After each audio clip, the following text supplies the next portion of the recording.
Good evening there, everybody. What is happening? Hopefully, y'all are having a wonderful day today. So, when it comes down to it, I thought, of course, that I would talk about this little video, and I thought that I would talk about this subject that I found to be very particularly interesting. And this is going to be a video that I'm going to review by the boxing channel known as AKHi TV. And of course, I like to review AKHi TV every once in a while, mainly because, no offense against him, but usually the man's full of shit. At least when I see a lot of his narratives out there.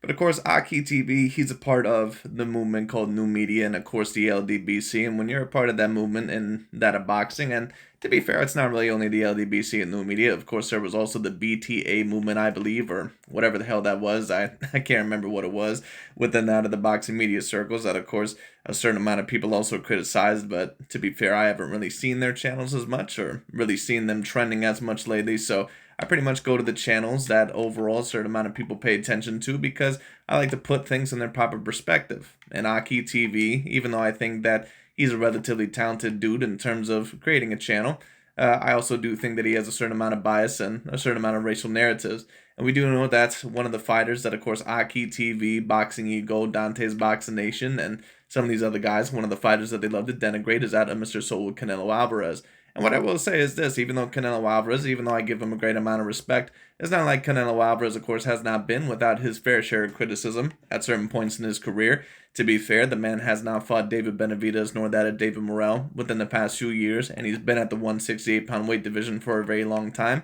Now, one could state that Canelo Alvarez is maybe waiting for, the winner, the whole winner of the Bivol versus Better Beef and David Benavidez and David Morrell little super tournament up there at 175 pounds.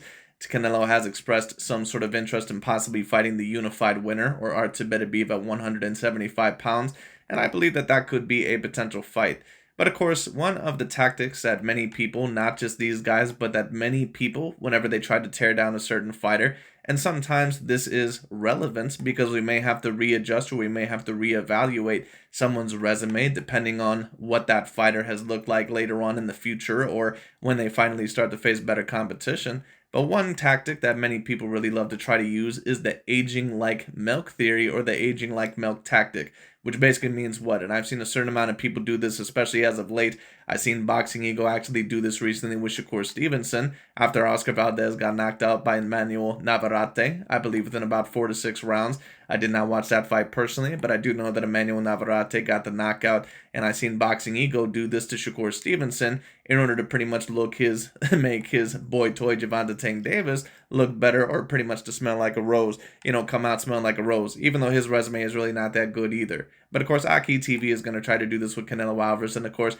they're going to try and somewhat denigrate the win over Jaime Munguia. Now, that being stated, of course, for those of you that did not see, most recently, Jaime Munguia, after the Canelo Alvarez fight this year, I believe they had two more fights. One of those fights was, I believe, against an undefeated Ukrainian fighter. That was an undefeated fighter, a relatively intelligent fighter, but in my view, nothing really more above a B grade level fighter. There wasn't really anything super duper special about that particular fighter, in my personal view. And then, of course, afterwards, he fought another European fighter, a French fighter, I believe. I don't even know the dude's name, but the guy ended up knocking him out, I believe, in the fourth round. Some people, of course, are talking about quote unquote Jaime Munguia getting cheated. I mean, when I took a look at the count, in my personal view, it looked like a relative good count to me. Now, of course, one could argue that maybe the ref could have let Jaime Munguia go on a bit longer. But at the end of the day, if you're going to win that fight, you don't put yourself in that position in the first place to get clocked like you did, like Jaime Munguia did, with a good right hand, and then overall you end up getting knocked out.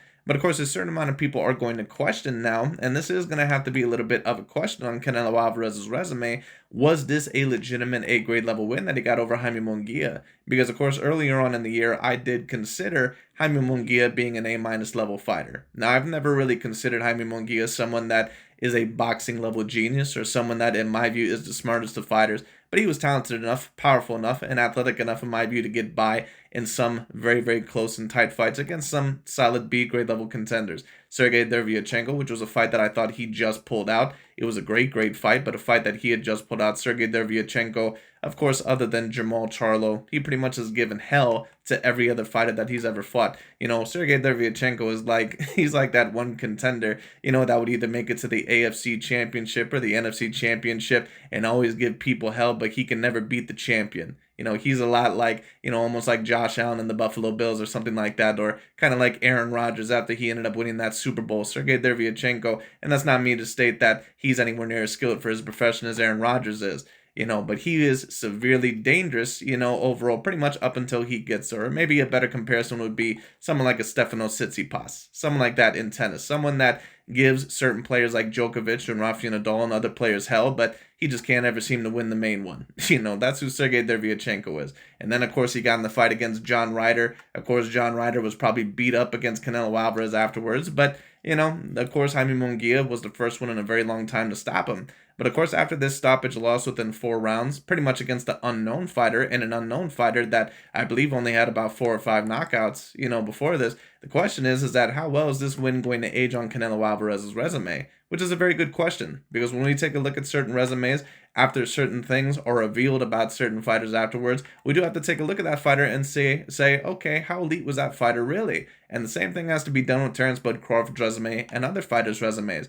But the thing is, of course, about the LDBC and new media is that they love to treat every opponent that one of their favorite fighters faces, Terence Bud Crawford, for example, as if they were a great or elite or an A-grade level fighter, and that they were the best during their prime. And then all of a sudden, when it comes to other fighters, they don't do the same thing anymore. But when it comes to Canelo Alvarez, that fighter is a quote-unquote bum if they end up losing a little bit later on. But they won't do the same thing with Terence Bud Crawford or other fighters. But of course, logically and objectively, we do have to talk about Jaime Munguia now not being, at least at one point in time, a legitimate, even A- level fighter, which to me is a debate, but we'll see.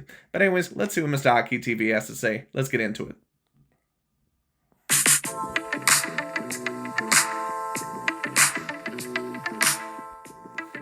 This is the reason why Canelo Alvarez is not a top-level fighter today. He is not on the top 10 or even close to it. Since his resume... Well, yes, he definitely is a top 10 level pound-for-pound fighter. Now, if you were going to debate something along the lines of he is not a top 5 level pound-for-pound fighter, or that he's been starting to get out of there, then I can understand it. Because at the end of the day, it was not that long ago when the man ended up fighting that of a Caleb Plant, a Billy Joe Saunders, and a Callum Smith. On top of that, he did fight Gennady Golovkin for a 3rd time not too long ago when he still had 2 out of the 4 main belts for the middleweight class. Now, of course, there was probably a certain amount of fighters that probably could have beat Gennady Golovkin, but to be fair, I'm not really quite sure overall how many of those fighters would have beat Gennady Golovkin, because when you talk about the middleweight division, I'm not really quite sure if, for example, 100% that Jamal Charlo would have beaten him. I mean, I would have probably favored Jamal Charlo because he would have been the younger fighter, but you never know, because to be quite honest with you, I've never really been impressed with Jamal Charlo's, neither Charlo brothers' super great boxing ability in my view. In my view, they've always been overrated as boxers. I think that when Jamal Charlo got that win over Julian J. Rock Williams, a lot of people, they actually did not expect Jamal Charlo to make it out of there. So when he did make it out of there, they started overrating him because they were like, wow, we didn't actually expect him to get past that dude. So, now overall people overrated him over the course of time. And it was kind of the same thing with Jamal Charlo when he knocked out Erickson Lubin. But I mean, to be fair, I give them their credit. They definitely have accomplished certain things. But Canelo Alvarez definitely does have enough to be a top 10 level pound-for-pound fighter. On top of that, he has 3 of the 4 main belts at the super middleweight division. And I think that the Jaime Munguia win you can debate was an A- level win at the time. But, when it comes down to it, it is a debate because the man just lost to an unknown fighter. Keep Asian like milk while he's avoiding the best competition. Canelo is calling out Jake Paul to fight next. He also wants to fight Conor in 2025, or even Floyd Mayweather, who is 50 years old, instead of Crawford, Benavidez, Morrell, or the man who recently beat him, Bivol. If Canelo... Right, but you're also talking about, certain things like Jake Paul and Floyd Mayweather and all that other stuff. Well, you also need to bring up how Canelo Alvarez has also recently talked about possibly fighting that of an Artur Beterbiev. But, they don't mention any of that things. They only mention the things that Canelo has talked about pretty much for money. But at the end of the day, Canelo Alvarez is going to have to face consistent competition. But once again, I get very annoyed at certain people pushing this Canelo Alvarez versus Terence Bud Crawford thing. Because the only thing that's really going to happen if Canelo Alvarez faces Terence Bud Crawford is that if Canelo Alvarez goes in there and pretty much whoops Terrence Bud Crawford's ass, which is more than likely what would happen, not only because of Canelo Alvarez's skill, even at this age, but pretty much, also his size. Now, in my view, Terrence Bud Crawford is just as skilled as Canelo as a fighter. Some would even debate him over Canelo Alvarez for, as a skilled fighter, which I have no problem with, but Canelo Alvarez with his combined skill and size, Terrence Bud Crawford, more than likely, in my view, would not stand as much of a chance as what he would need to in order to beat that of a Canelo Alvarez. So that pretty much is the only thing that's going to happen, So these guys, they're not going to give Canelo any credit for fighting Terrence Bud Crawford. And I've been hearing conversation about, the possibility of there being a Canelo versus Crawford fight, but that really isn't going to happen. Or at least, that isn't going to happen in terms of giving Canelo credit. So AKHi TV and these guys, they just pretty much do that because if Crawford is able to beat Canelo Alvarez, it's going to kill two birds with one stone. They'll be able to call Terrence Bud Crawford debatably the greatest of all time, in their view, and they've stated that themselves, which, by the way, very particularly interesting because as they seem to say that Canelo is this one-dimensional fighter that really is just an average Mexican fighter, and this fighter that, overall really is not that multi-dimensional and is super overrated. But apparently if Terrence Bud Crawford, if he ends up, beating that of a Canelo Alvarez, apparently he's going to be debatably the greatest of all time. Why would he be debatably the greatest of all time when Canelo was 5'7" with a 71-inch arm reach? He's really more of a natural middleweight fighter, and he's apparently this guy that is super, super overrated and really just an average Mexican fighter. Why would Crawford be the greatest of all time if he just beat Canelo Alvarez? So obviously Canelo was on a different level than what you guys are alluding to. You guys just don't want to admit it. Doesn't want to fight Beterbiev for undisputed, then fight Bivol, a man who already beat you. Avenge that loss. Right, but Canelo Alvarez has already stated that he has interest in the Artur Beterbiev fight.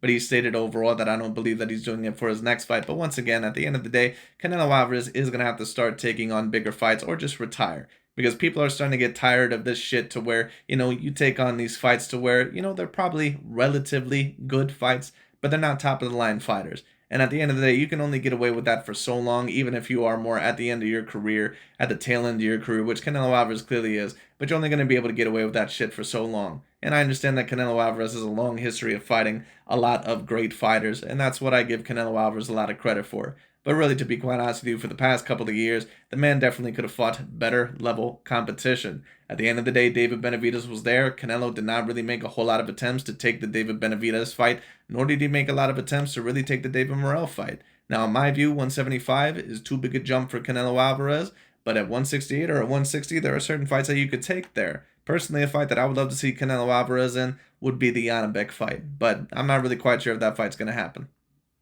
If Canelo doesn't want to fight at 175, then fight Benavidez at 168, Morrell at 168. If Canelo wants to fight Floyd Mayweather, who's 50 years old, 147-pounder, then at least fight Crawford, the current boxing undisputed pound-for-pound #1 And I agree with that, but Canelo Alvarez has recently stated that he is actually willing to talk in negotiations with Terrence Bud Crawford. So this news of Canelo Alvarez not being willing, overall, or at least not even talking about fighting Beterbiev or Crawford, that's false, unless there are certain new rumblings that I have not heard about. But, when it comes down to it, once again, Canelo has talked about both of those fights. I don't think that either of those fights, in my view, are the perfect fights for Canelo. But at the end of the day, maybe the Beterbiev one in his mind is. Because if he ends up winning that fight, he is going to be remembered as one of the top 10 debatable greatest fighters of all time. Do I think that he'll win against Artur Beterbiev? No, personally, I do not. Now, beating Crawford, for a certain amount of people, it might do something for his legacy, but, let's be real. Most people are pretty much going to say, well, Canelo mainly won because of the size, and they'd be somewhat correct. Floyd Mayweather of today, Bud Crawford. As time... Well, Terrence Bud Crawford is somewhat like Floyd Mayweather, but in terms of the resume, not really. The resume, when you talk about the resume, the only fighter that really compares in terms of resume-wise to Floyd Mayweather Jr. really is Canelo Alvarez in terms of the amount of competition that he's really fought. That's why I say Canelo Alvarez has a resume that, of this generation, pretty much no one can compare it to. No offense against Terrence Bud Crawford, but if you want to talk about, once again, a resume that is aging like milk, first of all, we have to see how Israel Madrimov does against Virgil Ortiz first. Because, once again, what a certain amount of these people love to pull is that they love to say, oh, well, Canelo Alvarez's resume is aging like milk. Jaime Munguia just lost to this unknown fighter. But then when it comes to a fighter like a Terrence Bud Crawford, if Israel Madrimov ends up losing to Virgil Ortiz, he's just going to say, oh, well, that fighter or some of these fighters that fought Terrence Bud Crawford, they're not the same once Terrence Bud Crawford gets through with them, even if they didn't lose by knockout. So once again, let's see what AKHi TV says a little bit later on, but I understand. Goes by. Canelo Alvarez's resume, instead of Asian like wine, it's been Asian like milk. Due to his legendary status of cherry picking, majority of the cherries he fought got exposed, especially recently.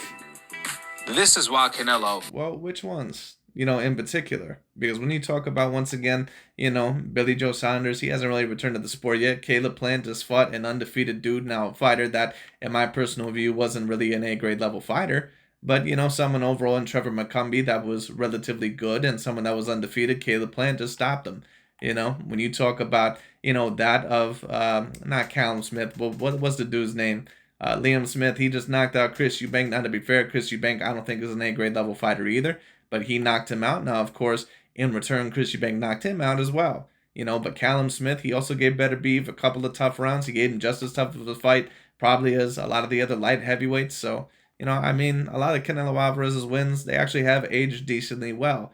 But of course, when you talk about the Jaime Munguia win, that of course is one that has aged a little bit like milk because of the knockout overall that he recently just suffered. But what's very interesting, once again, is that when Munguia beat that one Ukrainian fighter earlier this year, there was no talk about how Jaime Munguia just beat an undefeated Ukrainian fighter, and we all know that the Ukrainian fighters have a high level IQ and blah, blah, blah, even though this was all mentioned with Duran Bucenis and other fighters that beat a undefeated Ukrainian or Uzbekistani fighter. Isn't that very particularly interesting? They also don't talk about how Naoya Inoue knocked out Marlon Tapales, who also beat one of the undefeated great prospects from the amateurs, an MJ, I believe, who's an Uzbekistani fighter. But Islam Madrimov and some of these other Uzbekistani fighters that are fighting their favorite fighters, all of a sudden those guys, can you believe how elite they are? Look at the amateur pedigree. So once again, let's keep the same energy here. Is basically a YouTube boxer right now. He's in the class with Jake Paul and fighters like that, instead of the real fighters of today that fight the best in their division in order to prove that they are the best. After all, that's what makes a legendary fighter.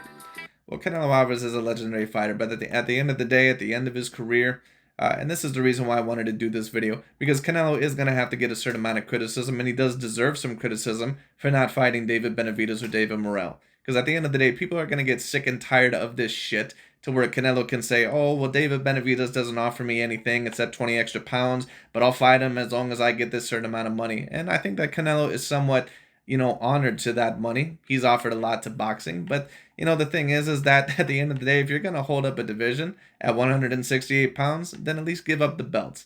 If you don't want to fight there, if you don't want to fight David Morrell or David Benavidez, or you just kind of want to take pick'em fights, at least with, that of Edgar Berlanga and maybe some of the other ones. And don't get it twisted. I think that Jaime Munguia was a relative threat at the time. I think that Jamel Charlo, I always thought that the Charlo brothers were a bit overrated. And of course, Jamel Charlo had to move up in weight a bit, but they're really about the same size. Jamel Charlo really should be fighting in middleweight anyway. Same with Canelo Alvarez.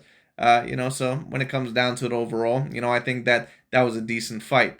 But once again, you're at 168 pounds. You have the main belts there. I understand that Canelo Alvarez is probably a little bit outsized, but once again, David Morrell and David Benavidez, those were the two main threats. And if you're not going to fight them, then cool. But once again, give up the belts. For Canelo case, he's been ducking so hard. His fights really been exhibitions. I mean, when you look... But once again, the narrative with AKHi TV and Dante's Boxing Nation that they love to try to promote about Canelo Alvarez is that for his whole entire career, he pretty much is just cherry-picked, and that he's never fought anybody elite, or that he fights people coming off their worst performances, blah, blah, blah, all this sort of bullshit.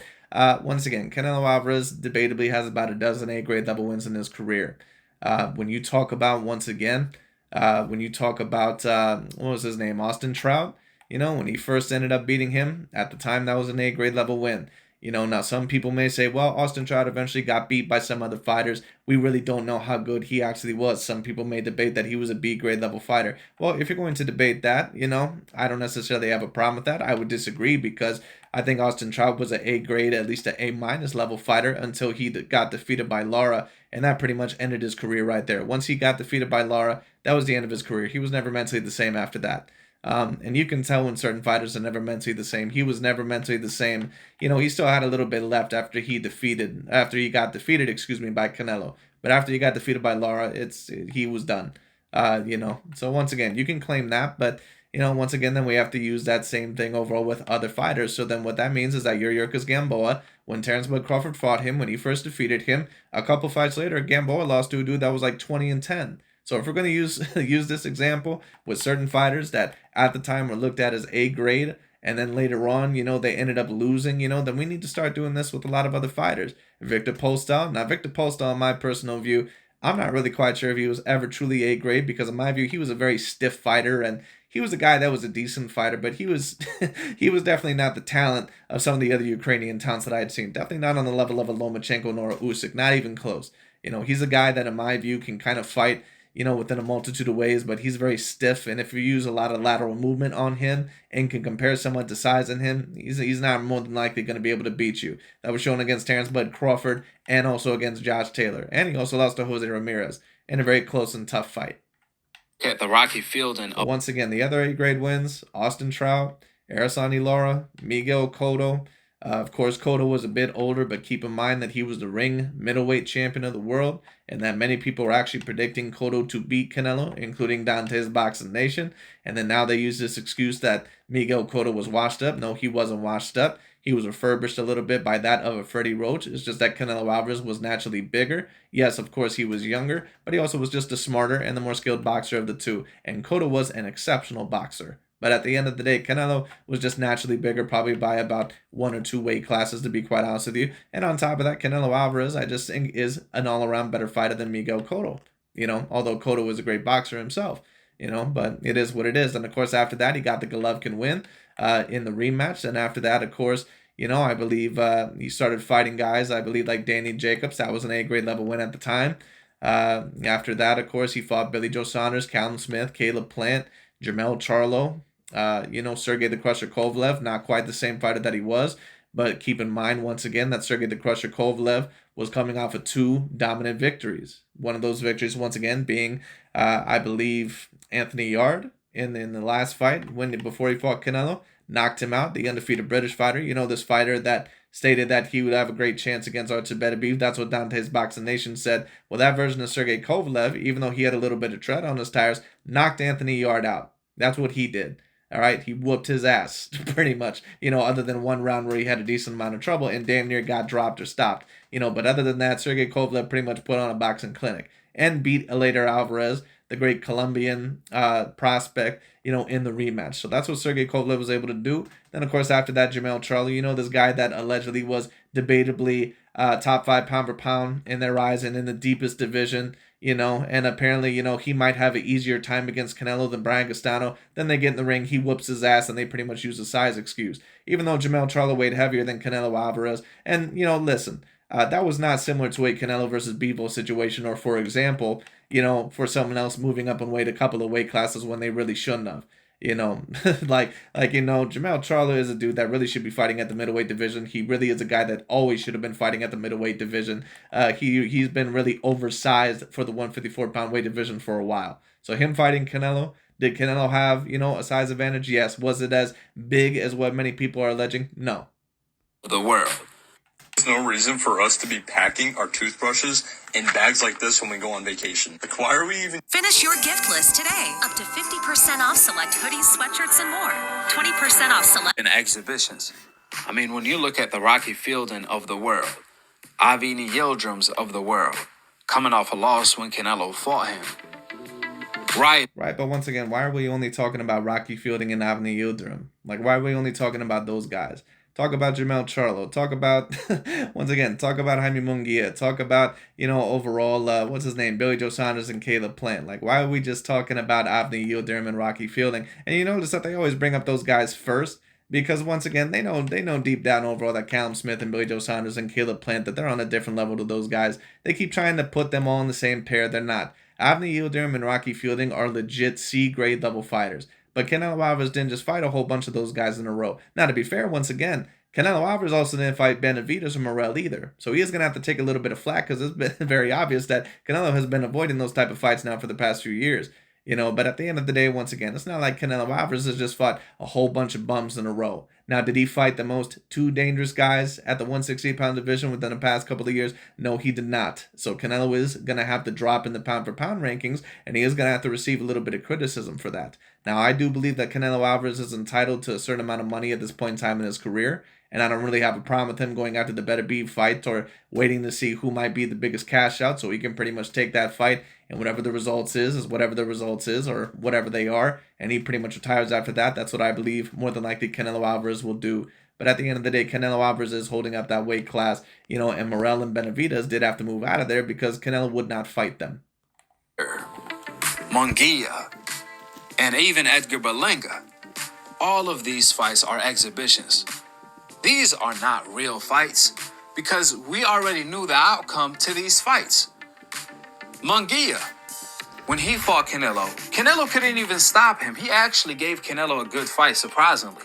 He won a lot. Well, I wouldn't really say that he gave Canelo Alvarez a good fight. What people are trying to say is that Munguia won a lot of rounds and it was super close, like 7 rounds to 5. And no, it wasn't. Canelo Alvarez won that fight easy, 9 rounds to 3. Now, did Munguia hit Canelo Alvarez probably more than what he would have liked? Yes, and definitely Berlanga did. But that just goes to show you once again, Canelo Alvarez is starting to really age as a fighter. He's nowhere near the same as what he once was. Canelo's really been aging for the past few years, but now within the year 2024, he looks about 37 to 38 years old. Now, he's only about 34. But once again, when you've been fighting professionally for about 19, 20 years, and once again, it's not like Canelo has this resume full of cupcakes like a Gervonta Tank Davis or something like that. It's not like he's been fighting a whole bunch of bums for his whole entire career, B-grade level fighters. Now, has he had his fair share of B-grade level fighters, or fighters, of course, that he probably knew that he could beat? Yes, of course. But Canelo has also had a certain amount of A-grade level fights as well. Rounds. Well, last night, Canelo Alvarez opponent that he fought this year, Munguia, he fought last night against Bruno, a fighter with only 4 KOs. This was supposed to be a warm-up fight, a stay-busy fight, an active fight. And would you guys, Bruno, who has only 4 KOs on his record and 2 draws, he knocked out Munguia, something Canelo couldn't do, which further exposes Canelo level of cherry picking. I mean, Canelo is having a hard time fighting cherries. When Canelo was fighting Munguia, the fight was actually competitive, surprisingly. Bruno with 4 KOs. Well, it wasn't really that competitive, and to be quite honest with you, Jaime Munguia, I believe, was winning this fight, at least from what I've seen, before the knockout ended up happening. This guy ended up getting a very good punch in there. He got a right hand in the 4th, hurt Munguia very, very badly. I don't think Munguia really respected this guy's power until he got hit, and that's pretty much what ended up happening here. That's why I say that the Munguia fight, in my personal view, I would still rank it on Canelo's resume at the time as an A- level win, because Munguia was coming off of decent wins over Sergey Derevyanchenko and, not Rocky Fielding. What the hell's the dude's name? John Ryder. But, at the end of the day, once again, if you were to say that it was a B-grade level win, you could definitely assess that, because, once again, Munguia was not supposed to lose this fight. Did something Canelo. But in my personal view, Jaime Munguia, he ended up losing this fight because not only has he always been a little bit of a flawed fighter, but he lost this because he was just way too overconfident. I don't think that he thought that this dude was going to be able to stop him in a million years. And when he got hit with that flush right hand in the 4th, it was just too late. Didn't do by knocking out Munguia. Man, something is smelling funky. And it's Canelo Alvarez's resume, because it's Asian like milk and it's smelling like milk. In fact, Canelo Alvarez needs more milk as we speak. He needs more milk. He needs more cherries to keep struggling to beat them. But at least he's not losing in his mind. That's a victory to Canelo. Just look at Canelo Alvarez's exhibitions instead of fighting the Mexican monster Benavidez. He fought Avni Yildirim. We already know what time it is. Eubanks even knocked. Right, but once again, why are we talking about Avni Yildirim? And once again, you're talking about Jamel Charlo, Jaime Munguia, Caleb Plant, Billy Joe Saunders. Once again, the Avni Yildirim fight happened 4 years ago at this point? Why are we still talking about the Avni Yildirim fight? Once again, it's not like Canelo Alvarez has taken this fight every time. Now, once again, I understand that Canelo Alvarez did not fight David Benavidez nor David Morrell, and he deserves criticism for that, certainly. But let's not sit here and act like Canelo Alvarez has just fought nothing but a whole bunch of bums that pretty much everyone knew that he was supposed to whoop their ass overall, like a Gervonta Tank Davis, because he has taken certain fights to where either those fighters were undefeated or they were at least looked at as very good up and coming, or some of them, possibly as potential pound for pound fighters like a Jermell Charlo. And to be fair, once again, Jermell Charlo did have to move a couple weight classes, but he's really a natural middleweight anyway. Jermell Charlo should be fighting at the middleweight class anyway. And once again, what happened to Jermell Charlo? Remember Jermell Charlo? These guys were fighting so hard for Jermell Charlo for so long about, overall, he's this guy that really should be top 5 pound for pound, and he's in the deepest division of boxing. And then Canelo whoops his ass, and what do we hear about him? Nothing. These guys haven't mentioned that dude, Jermell Charlo. They pushed his ass to Ghost Town land. You haven't heard shit about Jermell Charlo since Canelo whooped his ass. Them out. Then Rocky Fielding, Munguia even knocked him out. Canelo couldn't. Then Canelo fought Munguia. Bruno knocked him out with 4 KOs.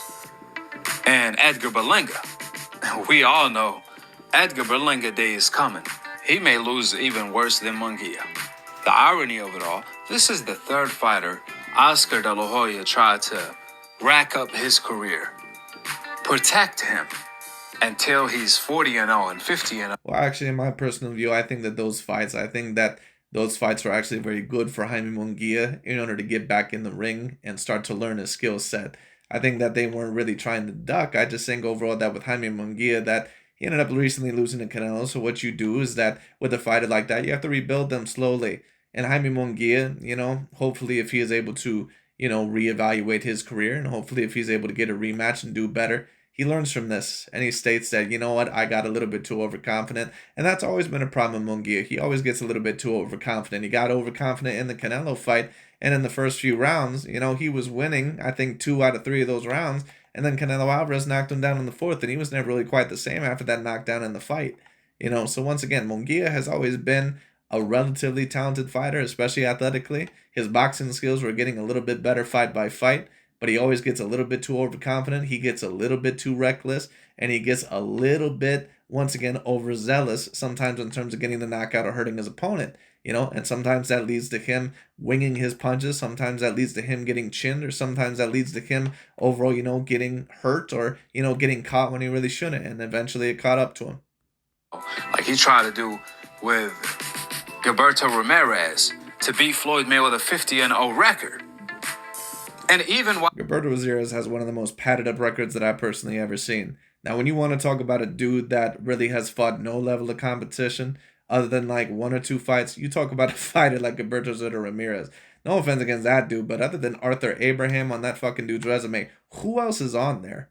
Like Gilberto Ramirez, I think got to like 40-something and on. The man had literally nothing but straight tomato cans on his resume. Like, it was embarrassing. while cherry picking, Munguia gets KO'd. Every excuse Canelo has made in order to avoid the best competition in or around his division, like Beterbiev, Bivol, Benavidez, Red. Well, Beterbiev and Bivol are really not 2 fighters that Canelo Alvarez should be fighting in the first place, if we're really going to talk about it. Now, that being stated, if Canelo Alvarez plans to fight one of those guys, that's fine. But once again, you're the unified champion at 168. You have to fight the elite guys that are there, and the elite guys that were there were David Morrell and David Benavidez. Now, do I believe that Benavidez really is more of a weight bully and someone that is really more of a natural 175-pounder? Yes, I do. But at the end of the day, if the guy's there and if he's a mandatory, you have to fight that guy. And Canelo Alvarez very clearly, overall, was not super interested in that fight. So he's going to have to get criticism for that. He was avoiding David Benavidez. Or even Crawford. Them excuse. Right, but once again, Mr. AKHi TV, let's stop it with the Crawford bullshit, because you already know if Canelo whoops Terrence Bud Crawford's ass, you're not going to say much. All you're going to say is, oh, well, Terrence was 37 years old, and Terrence, was lighter. Like, once again, let's stop the Terrence Bud Crawford bullshit, because you all know that if Canelo Alvarez once again beats his ass, that you're not going to give him credit anyway.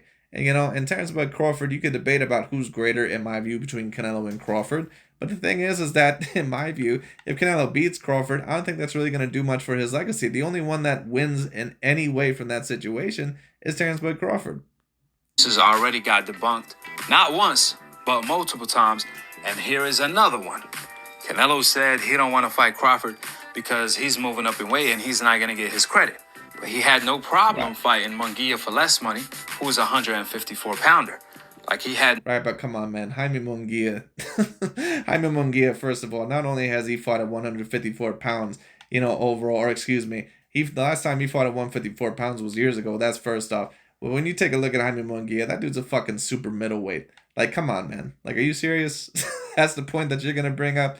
Like, take a look at Terrence Bud Crawford and, overall, take a look at Jaime Munguia. Or take a look at someone that started off at 154. Like, take a look, at Israel Madrimov. Take a look at someone like a Virgil Ortiz or even a Tim Tszyu. And take a look at their size compared to Jaime Munguia. Like, are you fucking kidding me? Come on. no problem When he was in the ring against Canelo Alvarez, he looked about 1.5 to 2 weight classes bigger than Canelo. The size wasn't even comparable. fighting Jamel Charlo. Just like he had no problem fighting Mir Khan, Josecito Lopez, etc., etc., etc. They all were moving up multiple weight divisions. Well, that's a decent point, AKHi TV. I understand what you're trying to state. But Canelo Alvarez realizes the threat of a Terrence Bud Crawford. Here's how boxing works. If you have a fighter like that, like a Terrence Bud Crawford, and he is a highly exceptional fighter, they're not going to want to get in the ring with him because they're going to say, well, not only is he decently dangerous, but on top of that, if I beat him, I'm not really going to get any credit anyway. So why the fuck would I want to fight that guy? I potentially lose that fight, overall. Now, I don't think Canelo Alvarez believes that he would seriously lose to Crawford, but he takes a look at that and says that there's going to have to be something in it for me. And I think that there might now be something possibly in it for Canelo now that Crawford is at least one at the 154-pound weight class. But I mean, we'll see. If you sleep on your side and you have pain in your neck, your upper back, your shoulder, your lower back, or your hip, your pillow may be the reason. Are you looking for more in this world? Are you ready to be part of something bigger? They all were moving up multiple weight divisions. For less money, Canelo fought them. And no legacy. Right, but once again, AKHi TV, you guys already criticized Canelo Alvarez for beating Josecito Lopez and Amir Khan anyway.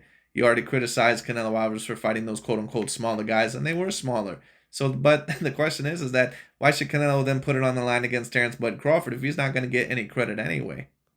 On the line. But when it came to legacy and his biggest payday against Crawford, he's ducking the smoke. Which is why Canelo Alvarez's resume is Asian like milk. Now let's take a look. Let's see overall once again what he said there.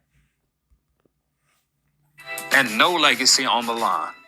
But when it came to legacy and his biggest payday against Crawford, he's ducking the smoke. Now, AKHi TV said when it comes to his legacy, what legacy is Canelo Alvarez going to get from beating Terrence Bud Crawford, Mr. AKHi TV? So what that means is that if you say that that's a legacy fight for Canelo Alvarez, then what that means is that you're going to have to actually give Canelo Alvarez some credit. But we all know that you're not going to do that. Which is why Canelo Alvarez's resume is Asian like milk. He's famously known for losing to Floyd every single second of that fight. Then he went on to lose to Lara. However, he robbed him. No, he didn't lose to Lara. It was a very competitive fight, and it was a fight that could have went either way. And at the end of the day, you can debate that it could have went to either man. But once again, this is another tactic that they love to use with certain fighters that they need to try to tear down. With Canelo and Manny Pacquiao, for example, or other fighters, they love to say, well, we can't really count their wins over Juan Manuel Marquez or Lara or Golovkin because those are quote-unquote controversial. A lot of people thought that they could have lost that fight.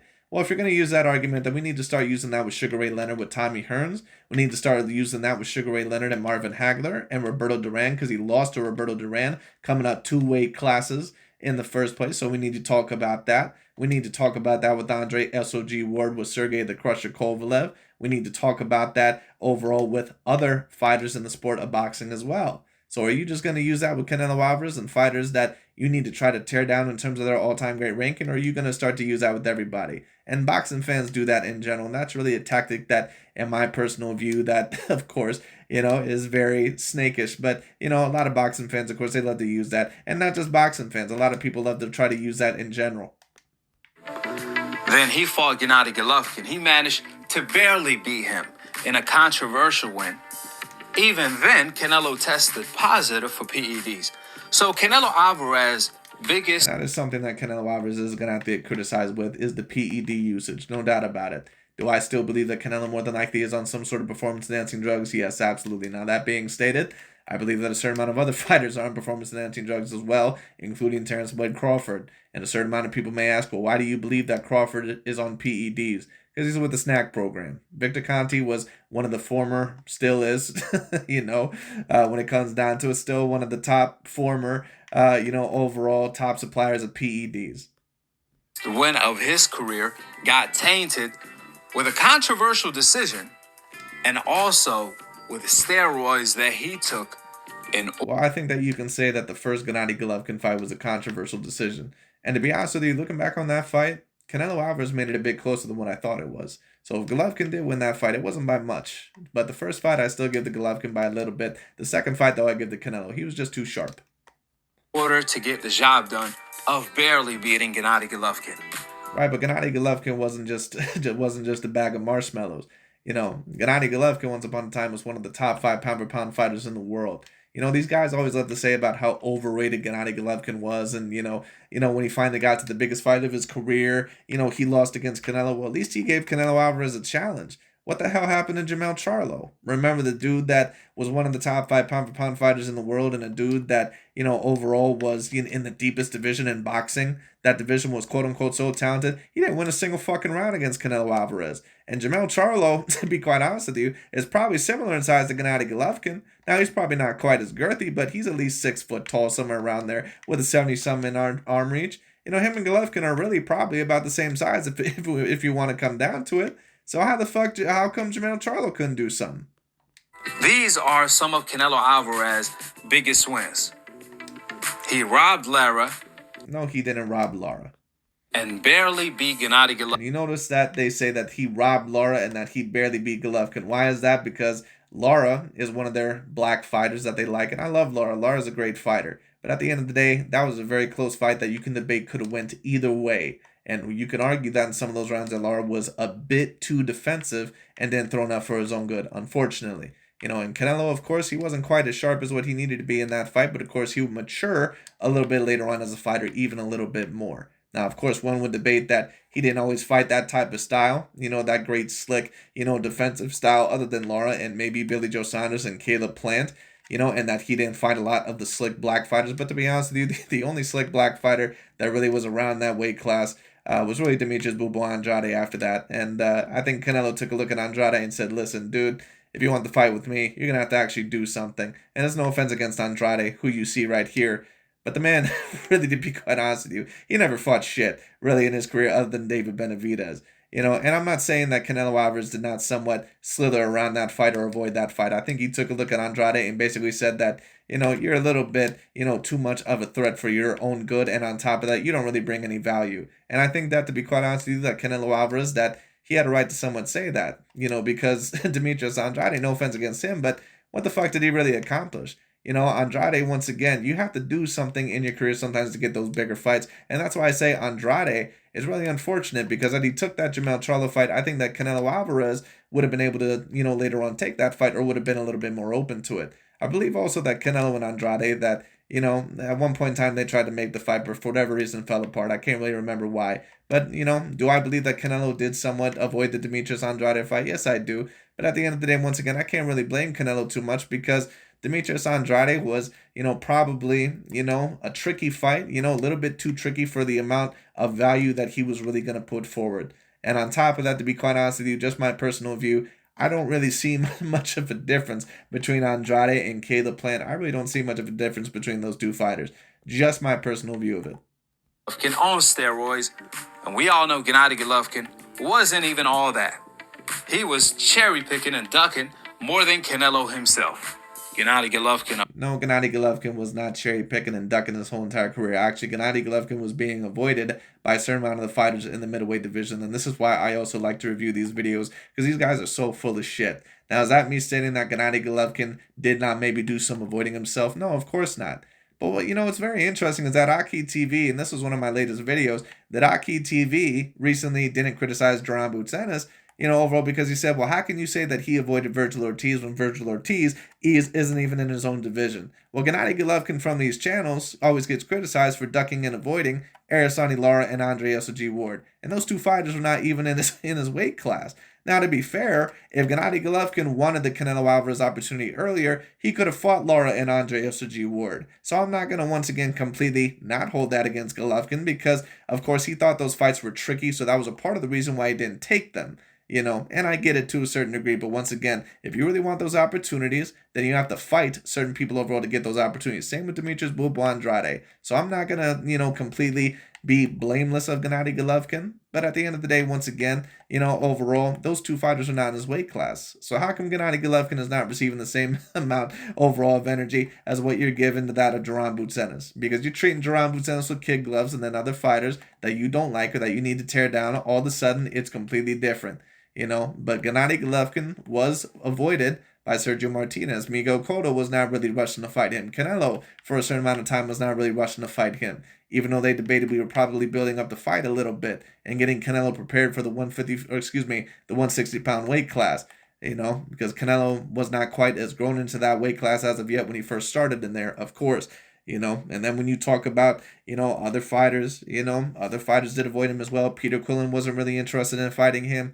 There were other fighters as well. So pretty much all the big fights, other than Danny Jacobs and eventually Canelo Alvarez, they really didn't want to fight Gennady Golovkin. Avoided Lara, Andre Ward, and even Jamal Charlo. Now, to be fair, Jamal Charlo, I do believe that Gennady Golovkin did somewhat avoid Jamal Charlo at the end there. Grade moving up in weight. Canelo Alvarez's biggest accomplishment is barely winning on steroids. This is why Canelo resumes. Right, well then we need to start talking about Andre SOG Ward and how his biggest accomplishment is barely winning over Sergey the Crusher Kovalev. Then all of a sudden we need to talk about Sugar Ray Leonard, and we have to completely reevaluate his career in terms of how all-time great that he is. Because once again, he lost to Roberto Duran in one fight. He probably should have not beat Tommy Hearns in the rematch. It probably was a bad, to be honest with you, it was one of the worst decisions that I had seen. A lot of people debate that he lost to Hagler. I don't personally believe that, but a lot of people thought that he did. All of a sudden, we need to start treating other fighters differently. Aging like milk. Since then, Canelo has been cherry picking, losing in the process to a cherry pick that went wrong since Canelo thought Bivol was another European fighter. So Canelo is... You can't call Dimitri Bivol a cherry pick when Dimitri Bivol was looked at as one of the top light heavyweight fighters in the world. And on top of that, he was going through a certain amount of contenders and beating the shit out of them, like John Pascal and a certain amount of the other fighters there. You can't call that a cherry pick. Not even looking good again. It would be different if Dimitri Bivol was... Now, if someone wants to say that maybe Canelo thought that Bivol was a little bit more beatable than what he came across as on the surface, I mean, you can state that. But for anyone who knew Dimitri Bivol heading into that fight, for anyone who knew shit about boxing, even Canelo Alvarez, we all knew that Dimitri Bivol was going to be a very tough task. People keep trying to act like Dimitri Bivol was like this completely unknown fighter. Like, dude, what the fuck are you talking about? The man was at the light heavyweight class. He was one of the champions there for a while, I believe. And on top of that, he was looked at as one of the top dudes for a very long time. Archie Beterbiev and Dimitri Bivol were looked at as the top two light heavyweights for a very decently long time, or at least a couple of years before Canelo Alvarez was even there. Like, people are trying to act like this dude was just unknown and completely came out of nowhere. Like, that makes no sense. The cherries he's selecting. Matter of fact, Canelo is not even just looking horrible against them. Canelo's even losing to them. The truth is, this is what Canelo Alvarez... How is Canelo Alvarez losing to them? I mean, of course he's talking about Dimitri Bivol, but once again, Dimitri Bivol is not a cherry pick, man. Just stop it. His legacy will be remembered for.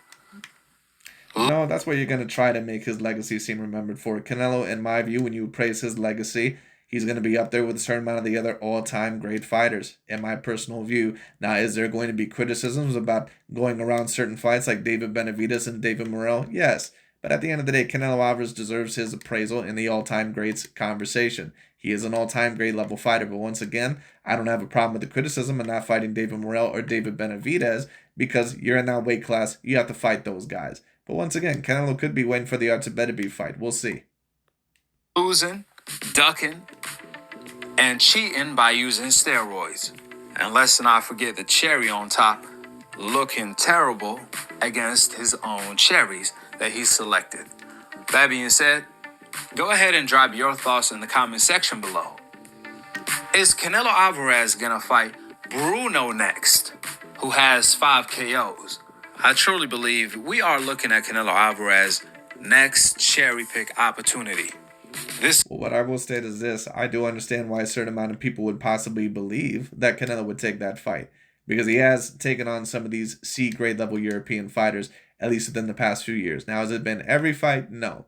But once again, Canelo Alvarez is going to have to step up the level in competition, because no one wants to see you fucking fight Edgar Berlanga. I mean, actually, to be fair, the numbers did relatively well, but I don't want to see that shit. No one wants to see you fight Edgar Berlanga, who is on the downside, who's never been a legitimate champion before, and someone that clearly is a very flawed fighter. Hopefully, we get to see Canelo Alvarez, potentially against Benavidez or David Morrell, or if he wants to fight Beterbiev or Bivol, we could potentially see that fight. But we'll see. The Crawford fight, in my view, isn't a bad fight, but I just don't think that there's enough on the line, in my personal view, for it to be a great fight. But we'll see.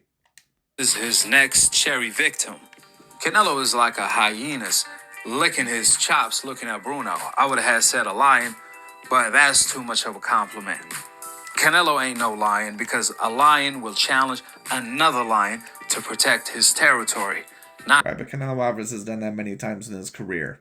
Once again, AKHi TV and these guys, what they want you to remember Canelo Alvarez for is just a complete cherry picking, and that he's never fought any elite contenders in his career. Not only is that not true, but Canelo Alvarez has fought the greatest amount of resume and A-grade fighters probably for this generation out of any other fighter. Period. They can like that, they can not like that. Boo-hoo. It is what it is. But Canelo Alvarez, once again, yes, he has fought the most amount of A-grade level competition throughout any other fighter of this past 10 years. So it's whatever. Those are just the facts of the situation. But also the facts of the situation is that Canelo Alvarez he did not fight David Benavidez nor David Morrell within the past couple of years, and he is going to have to be criticized for that.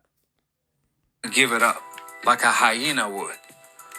That being said, go ahead and subscribe below, and to be continued on the next episode of AKHi TV. Peace out.